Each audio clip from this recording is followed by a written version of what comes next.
Hello friends, स्वागत है आप सभी का मेरे YouTube channel SV coaching classes पर।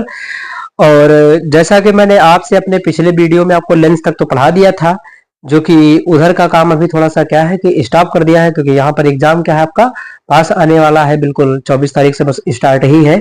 तो इसलिए क्या करना है कि यहाँ पर हमें महत्वपूर्ण प्रश्नों का डिस्कशन करना है, यानी अब ऐसे प्रश्नों को पढ़ना है जो आपके एग्जाम की दृष्टि से मोस्ट इंपॉर्टेंट है, आपको एग्जाम में देखने को वहां से प्रश्न मिल सकते हैं, है ना।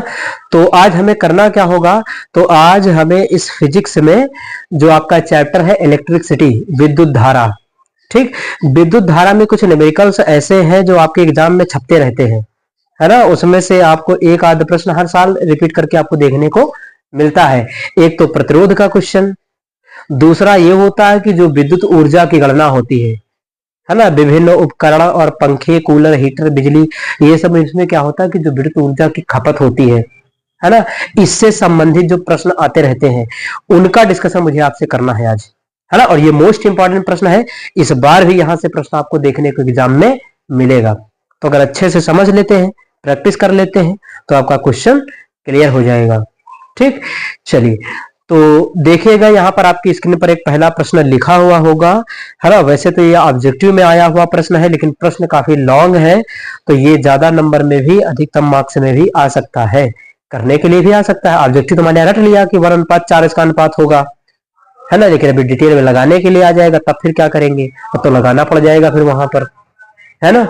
तो चलिए देखते हैं, प्रश्न को पढ़ते हैं, इसको समझते पर इसमें बताया क्या गया है। तो देखिए लिखा है इस प्रश्न के अंदर कि दो चालक तार है जिनके पदार्थ लंबाई तथा व्यास समान है, यानी जो चालक तार है आपके चालक वाले, इसमें क्या है कि लंबाई उनका व्यास जो है समान है। अगर लंबाई व्यास समान है तो इसका मतलब क्या है, इसका मतलब हम यहाँ पर मान लेंगे कि उनका प्रतिरोध भी समान है। लंबाई और व्यास दे दिया है तो हम प्रतिरोध मान लेंगे समान है। प्रतिरोध मान करके करना थोड़ा आसान हो जाएगा, लंबाई व्यास लेंगे तो बहुत कठिन घुमा फिरा करके करना पड़ेगा, है ना।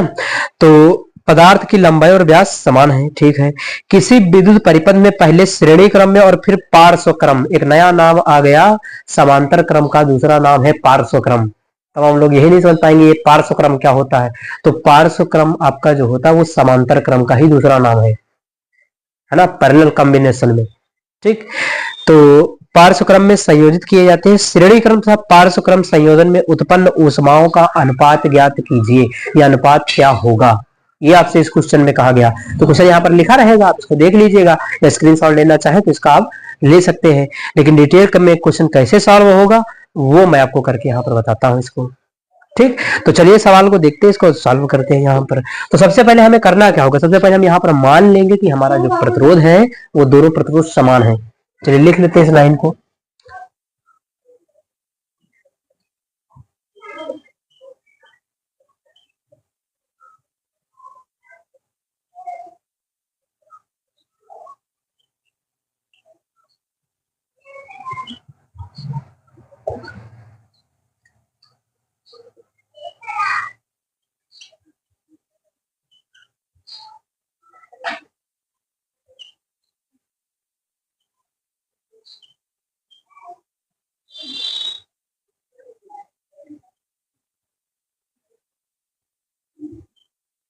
ये देखिए मैंने लिख दिया यहाँ पर। तो माना दोनों चालकों के प्रतिरोध क्रमशः R1 बराबर R, R2 बराबर R, है ना। दो चालक हैं जिनके प्रतिरोध R1 R2 है, R1 R2 कर दोनों समान है, तो मैंने समान के लिए R1 को भी R लिख लिया, R2 को भी R लिख लिया। ये पहले चालक का प्रतिरोध, ये दूसरे चालक का प्रतिरोध R1 R2 था, और दोनों के प्रतिरोध समान है, तो समान के लिए कोई संख्या तो दी नहीं गई है, इसलिए हमने R मान लिया। तो यहाँ भी R है, यहाँ भी R है, तो ये तो लाइन समझ में आ रही होगी, ठीक। उसके बाद क्या करना है, अब आपको श्रेणी क्रम समांतर क्रम संयोजन का फॉर्मूला लगा देना है, ठीक। चलिए कर देते हैं इसको। तो यहां पर लिख देंगे हम कि श्रेणी क्रम में तुल्य प्रतिरोध,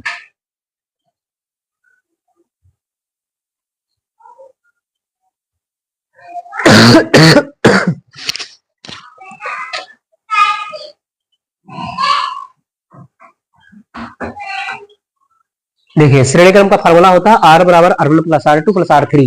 अब R3 नहीं दिया गया है तो R3 को नहीं लिया गया है, ठीक। R1 R2 दिया गया था वो ले लिया। R1 का मान R है, R2 का मान कितना है R है, यानी R plus R, two R हो जाएगा। ठीक, ये हो गया। इसी प्रकार से आपको समांतर क्रम के लगा देना। तो समांतर क्रम का तुल्य प्रतिरोध, समांतर क्रम में तुल्य प्रतिरोध,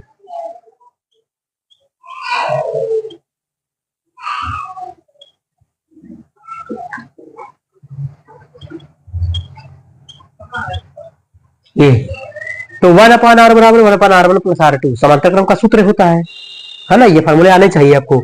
R3 दिया नहीं, कैसे R3 को छोड़ दिया। अब R1 R2, R1 का मान R है, R2 का मान कितना है R है, जोड़ दीजिए यहाँ पर दोनों को 1/1 और यहाँ पर ये हो जाएगा R।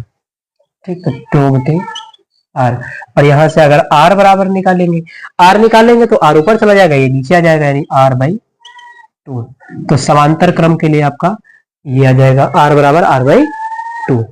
ठीक, अब इसमें क्या करना है, अब इसमें आपको श्रेणी क्रम में ऊर्जा या ऊष्मा क्या होगी और समांतर क्रम में ऊष्मा क्या होगी, उसका फार्मूला लगा दीजिए यहाँ पर। तो चलिए लिख लेते हैं इसको भी। क्या लिखेंगे, श्रेणी क्रम में उत्पन्न ऊष्मा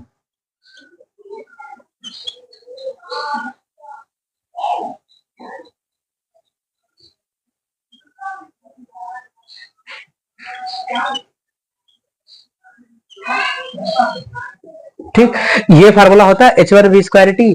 अब यहाँ देखिए R श्रेणी क्रम में है तो R देखिए श्रेणी क्रम में कितना आया था, तो R श्रेणी क्रम में आया है 2R। तो इस R की जगह पर ये वाला 2R देखिए श्रेणी क्रम के लिए आया था, यहाँ R की जगह पर इसको पुट कर देंगे।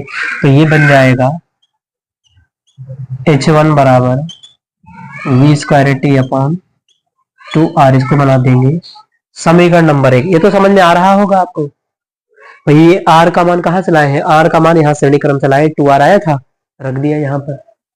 इसी प्रकार से समांतर क्रम के लिए करेंगे। चलिए कर देते हैं उसको। समांतर क्रम में उत्पन्न ऊष्मा,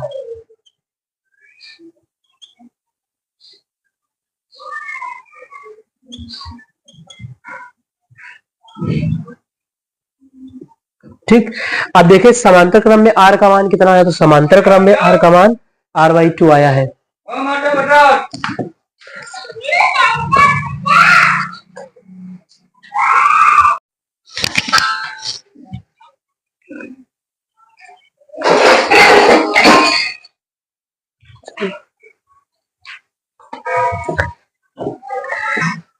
तो H2 बराबर हो जाएगा V²T/R। अब समांतर क्रम के लिए देख लीजिए, R बराबर R/2 लिखा है, तो जहां पर R है वहां पर R/2 लिख देंगे। तो चलिए लिख देते हैं यहाँ पर। तो इधर क्या हो जाएगा, H2 बराबर V²T/R का मान देखिए कितना है, R/2 है, तो R/2। उसके बाद इस 2 को हम कहा ले जाएंगे, ऊपर की ओर मल्टीप्लाई करवा देंगे ले जा करके।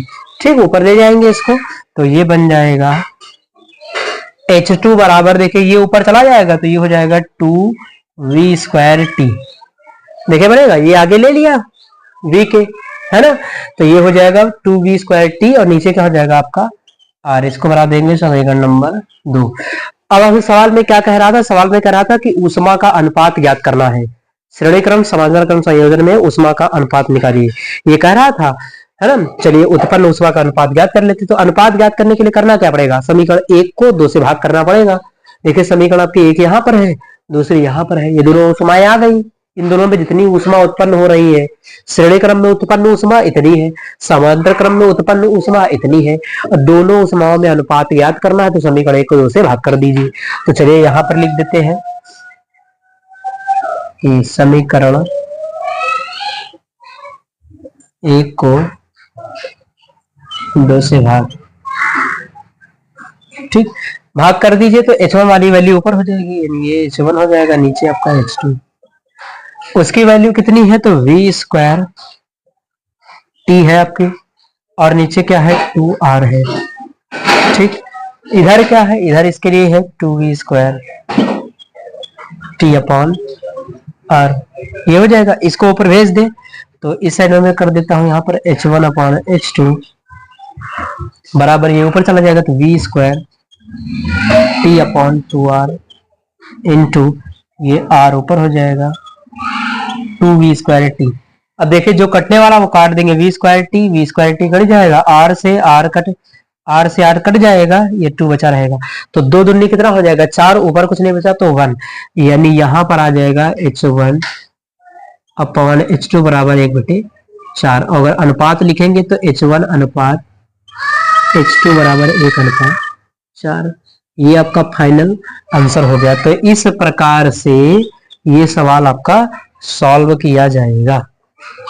ठीक, ये करने के बाद आप इसको लिखेंगे, उसके बाद ये लिख देंगे नीचे का, फिर यहां से आप इसको काट पीट देंगे तो 1/4 बचेगा। तो h1 अनुपात h2 बराबर 1/4, वो 1/4 आ जाएगा। इस प्रकार से ये आपका सवाल हो जाएगा। तो आप इसका स्क्रीनशॉट ले लीजिए, फिर उसके बाद अगला सवाल पे आपको सॉल्व करवाता हूं।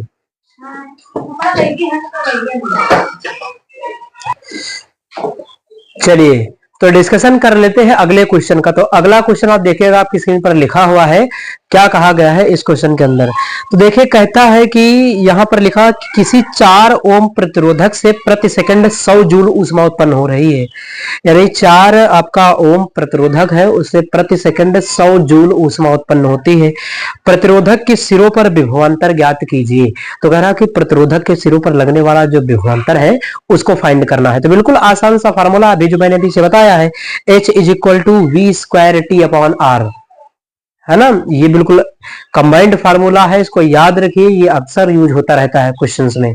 ठीक, चलिए लिख लेते हैं इसको। तो सवाल में जो जो आपको पहले दिया गया है उसको आपको मैं बता देता हूं। जैसे यहाँ पर प्रतिरोध दिया, इसका मतलब ओम, प्रतिरोध ओम मात्रक होता है इसका। तो आर की वैल्यू दी गई, प्रतिरोध 4 ओम है। उसके बाद और कहा 100 जूल ऊष्मा, तो एच का मान लिया गया। एच क्या होती है ऊष्मा, प्रति सेकंड कह रहा, तो समय आपको दिया, प्रति सेकंड का मतलब 1 सेकंड, तो टी का मान 1 दिया है। ठीक, वी आपसे फाइंड करने के लिए कह रहा। तो चलिए यहां पर लिख देते हैं। यानी सबसे पहले आपको दिया है प्रतिरोध, प्रतिरोध कैपिटल आर आपको जो दिया है वो कितना दिया है 4 ओम। तो चलिए 4 ओम कर दिया। ठीक, उसके बाद आपको 100 जूल ऊष्मा दी गई है, तो H is equal to 100 joule, यानी ऊष्मा, ऊष्मा को हम लिखते हैं H से, है ना। कितना है 100 जूल। ठीक है 100 जूल है। समय आपको दिया गया है, समय t, स्मॉल t कितना दिया गया है, ये दिया गया प्रति सेकंड का मतलब 1 सेकंड, तो 1 सेकंड ये दिया गया है। उसके बाद निकालना क्या है आपको, विभवांतर कह रहा है। तो विभवांतर,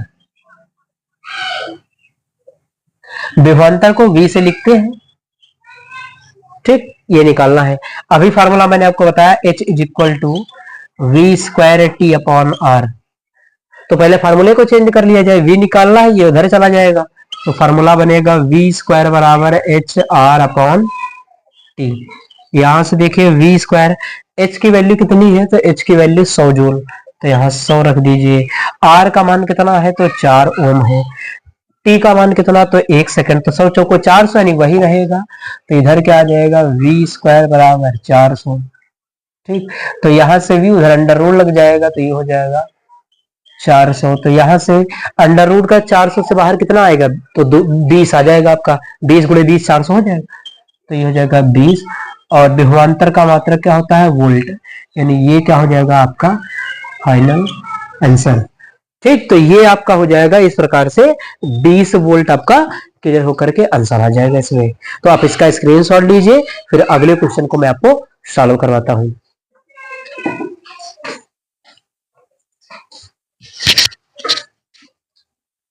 तो देखते हैं अगले क्वेश्चन को, क्वेश्चन नंबर 3। और देखिए इस तरीके का क्वेश्चन आपके एग्जाम में अक्सर आता रहता है, तो मोस्ट इंपॉर्टेंट प्रश्न है, इसको ध्यान से देखिएगा, है ना। तो यहाँ पर क्या कहता है कि आपके घर में 10 वाट के 5 एलईडी बल्ब हैं और 100 वाट का एक तंतु बल्ब है, 50 वाट के 4 पंखे हैं और 1.5 किलो वाट का एक एयर कंडीशनर लगा है, यानी एसी लगा है इसके अंदर, है ना। यदि बल्ब प्रतिदिन 5 घंटे तथा पंखे एवं एयर कंडीशनर 20 घंटे प्रयोग किए जा रहे हैं, तो 1 महीने में 5 रुपए प्रति यूनिट की दर से विद्युत ऊर्जा का व्यय ज्ञात कीजिए। तो मैं दोनों चीज आपको बता दूंगा, विद्युत ऊर्जा का व्यय कितना होगा ये भी निकाल करके बता दूंगा, और इसका खर्च कितना आएगा वो भी निकाल करके बता दूंगा। ठीक, तो चलिए देख लेते हैं दोनों को। तो बिल्कुल सीरियल से करते जाना है। करना क्या है पहले आपको, तो पहले आपको निकालना है सभी की कैपेसिटी, यानी सभी की क्षमता, यानी सब कितना वाट कंज्यूम कर रहे हैं, इसको पहले आपको निकालना है। तो उपकरण जितने भी हैं वो कितनी शक्ति कंज्यूम कर रहे हैं, है ना, उसको निकालना है पहले। तो देखिए कहा क्या गया सवाल में, पहले है आपका कि 10 वाट के 5 एलईडी बल्ब। तो चलिए पहले एलईडी बल्ब के लिए करते हैं हम। तो यहां पर लिख लेते हैं कि एलईडी बल्ब,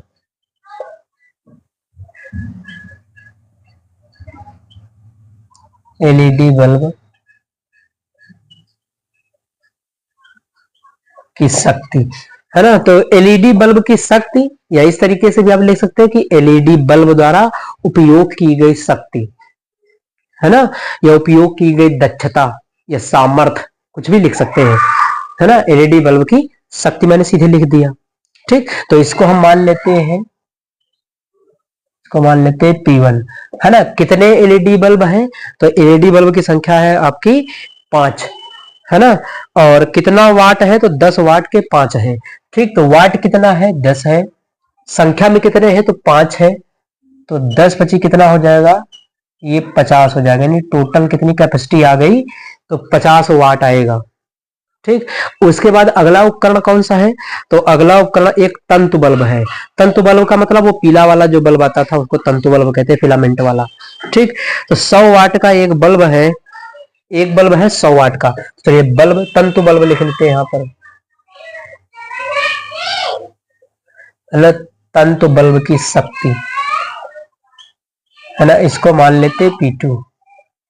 तो ये कितना है, तो ये है आपका 100 वाट। ठीक, 100 वाट, तो ये 100 वाट संख्या में कितना, तो एक ही है, तो ये 100 हो जाएगा, तो वाट वैसे ही रहेगा। ठीक, ये हो गया। उसके बाद आपका अगला उपकरण कौन सा है, तो अगला जो उपकरण है वो आपका है 1.5 किलो वाट का एयर कंडीशनर, है ना। हाँ, 50 वाट के 4 पंखे भी हैं, 50 वाट के 4 पंखे। चलिए पंखों की शक्ति, ना, पंखों की शक्ति, तो P3 कर लेते हैं, है ना। पंखे कितने वाट के हैं, तो कह रहा सवाल में 50 वाट के पंखे हैं आपके 4। तो 50 वाट के हैं और है संख्या में कितने, तो 4, 50 चौको कितना हो जाएगा, 200 वाट। ठीक, अब 1.5 किलो वाट का एक एयर कंडीशनर है, तो चलिए उसको लिख लेते हैं एसी की शक्ति, P4 कितना है, तो 1.5 किलो वाट। अब किलो वाट को वाट में बदलने के लिए 1.5 को 1000 से गुणा कर दीजिए, 1500 आ जाएगा। तो 1500 वाट हो जाएगा, 1500 गुणे 1 लिख सकते हैं। समझ में आ रहा, डायरेक्ट बता दिया है, तो भाई किलो वाट में दिया गया, वाट में कन्वर्ट करना है, तो 1.5 को 1000 से गुणा कर दीजिए, 1500 आ जाएगा, देंगे।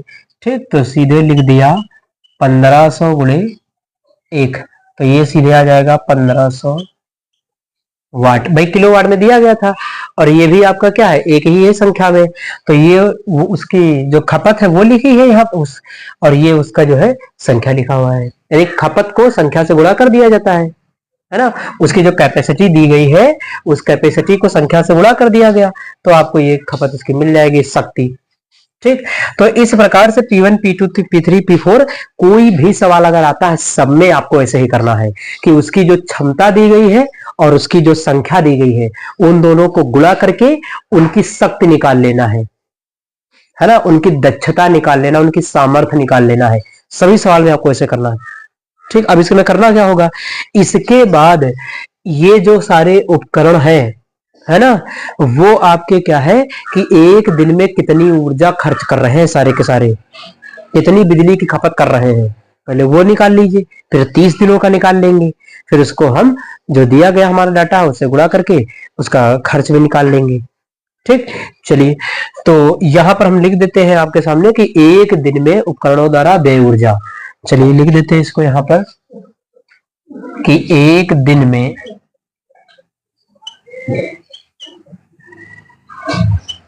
उपकरणों द्वारा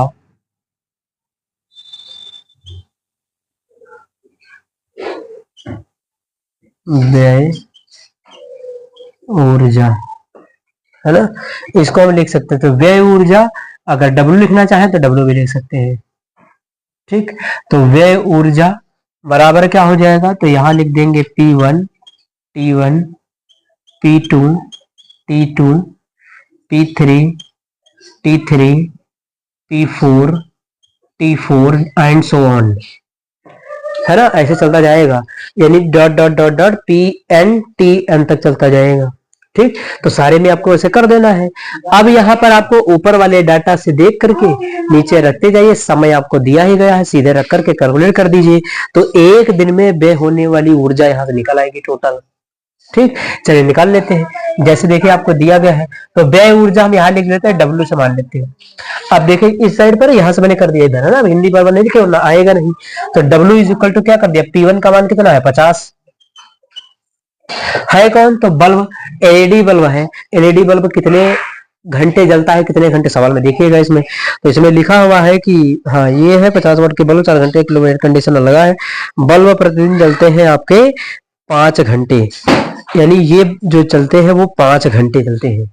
बल्ब कोई भी हो, एलईडी वाला हो या तंतु हो, उन सबके लिए लिखा है कि 5 घंटे जलते हैं, तो इसके लिए समय जो कितना दिया गया है 5 घंटे। उसके बाद P2 में तंतु बल्ब है, तो बल्ब ही है, तो कोई दिक्कत नहीं। P2 कितना आया है 100, तो ये 100 भी कितना हो जाएगा 5। उसके बाद ये समझ में आ रहा, P2 की वैल्यू कितनी, P2 की वैल्यू 100, और इस वाले बल्ब के लिए भी यही, यानी बल्ब सारे हैं 5 घंटे जलते हैं। ठीक, तो एलईडी वाले के लिए समय लिख दिया, पहले एलईडी वाले के लिए देखो लिख दिया 5, 50 गुणे 5, ये 50 ऊपर आया था P1, और ये समय कितना इसके लिए दिया 5 घंटे, यहाँ भी 5 घंटे, क्योंकि बल्ब सारे 5 घंटे जल रहे हैं। ठीक, ये हो गया। P3 देखिए क्या है, तो P3 है आपका पंखों की शक्ति, तो P3 कितना आया है, देखिए 200 वाट है।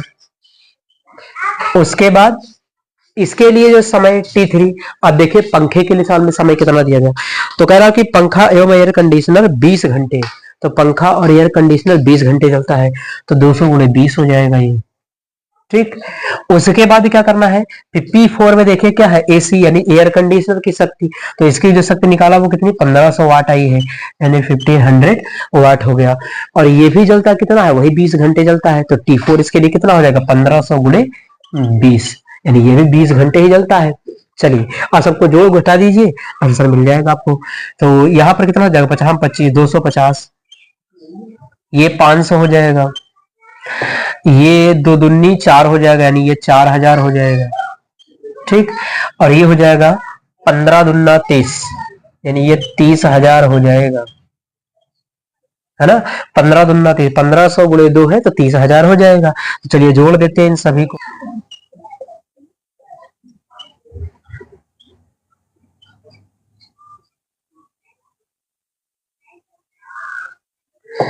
तो ये आ जाएगा आपका 34,750 वाट घंटा, इसको जोड़ करके देख लीजिएगा आ जाएगा। अब ये वाट घंटे में आया, अगर इसको किलो वाट घंटा में बदलना हो तो क्या करना पड़ेगा, तो 1000 से भाग करना पड़ेगा इसको। तो जब 1000 से भाग करेंगे तो दशमलव क्या होगा, 0.3 बाई ओर खिसक जाएगा।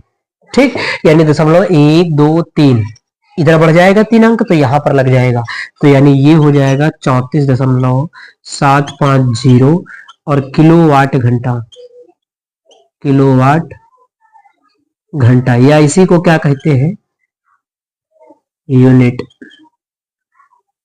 ठीक, तो इसी को हम क्या कहते हैं यूनिट कह सकते हैं आप इसको ब्रैकेट में चाहे लिख दीजिए। तो किलोवाट घंटा या ये यूनिट आ गया। अब एक दिन में व्यय ऊर्जा इतनी हो जाएगी। अब आपको 30 दिन में निकालना, 30 से इसको मल्टीप्लाई कर दीजिए, तो यहां पर है कि 30 दिनों में व्यय ऊर्जा,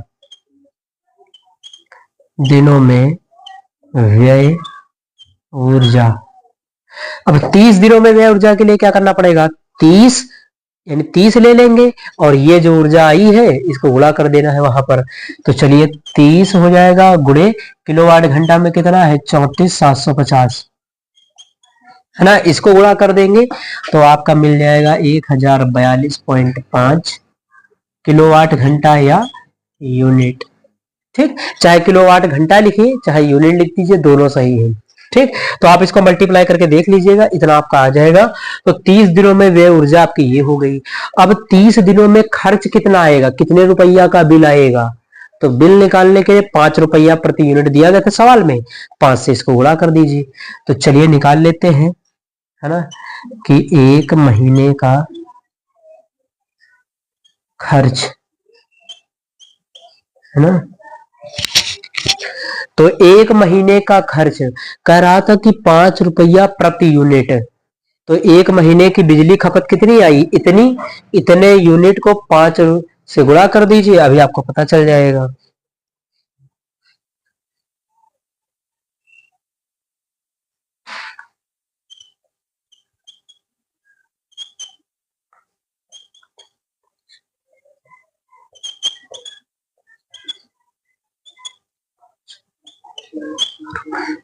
तो इसको जब मल्टीप्लाई आप कर लेंगे तो आप करके देख लीजिएगा, 5212.5 यानी 5212 रुपया और 5 पैसे, इसका क्या हो जाएगा, आंसर हो जाएगा। यानी एक महीने का जो खर्च आएगा, तो खर्च भी मैंने आपको बता दिया, खर्च आपका इतना आएगा।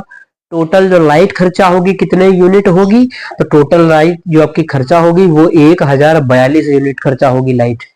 एक दिन में कितनी खर्चा होगी, तो एक दिन में आपकी 34.750 किलोवाट घंटा या यूनिट।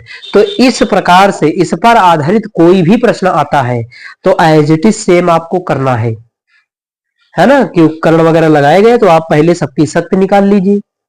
उसके बाद एक दिन में व्यय ऊर्जा ये लगा दीजिए, P1 T1 P2 T2, है ना, जितने भी दिए गए हो सब इसमें कर दीजिए। यहां पर आपको जोड़ गुणा कर देना है, आपको निकाल लेना है उसके बाद, और सीधे फिर आपको 30 दिन में व्यय ऊर्जा ये निकाल देना है। और अगर खर्च कहेगा तो जितने रुपए कहेगा महीने का निकाल करके उतने से गुणा कर दीजिएगा, यानी यूनिट जितनी खर्चा हो रही महीने में उसको पैसे से गुणा कर दीजिएगा, आपका निकल आएगा आंसर।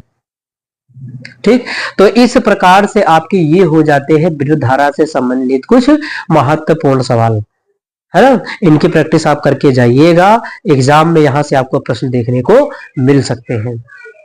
तो उम्मीद करता हूं कि आप सभी को ये समझ में आया हुआ होगा, और अगर चैनल पर नए हैं तो चैनल को सब्सक्राइब करें, वीडियो को लाइक करें और शेयर करते रहिए। तो चलिए फिर मिलते हैं अपने नेक्स्ट लेक्चर में। Thanks for watching this video.